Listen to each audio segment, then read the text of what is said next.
January 31st, 2011, Johnny Clarke and Lisa Straub were tortured and killed. Their bodies were discovered by Johnny's parents. My husband kicking in the front door, and all I heard as I was running towards the house, my husband yelling, "God, please, not my son, not Johnny, not Lisa."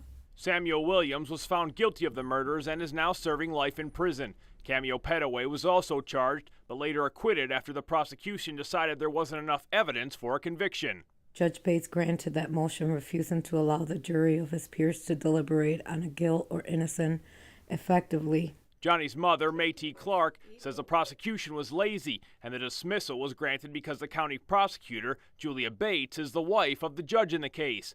Clarke has sent a letter to Attorney General Mike DeWine asking him to investigate. Nowhere else in Ohio's 88 counties does a judge in a court of common pleas hears cases involving his spouse as the county prosecutor. She also says there were more people that were involved in the murders. I believe 9. Yeah.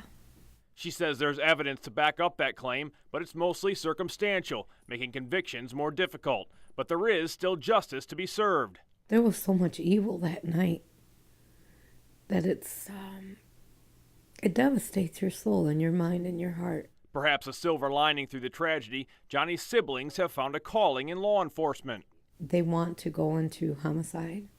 The years have not lessened the family's pain, and Mayte Clarke makes a vow to her son. There's not one rock that will go unturned by your mother to get justice and get all these people that hurt you. Petaway, who was acquitted of the charges, is now serving 6 years in prison on an unrelated charge of felonious assault. Chris Del Camp, WNWO News.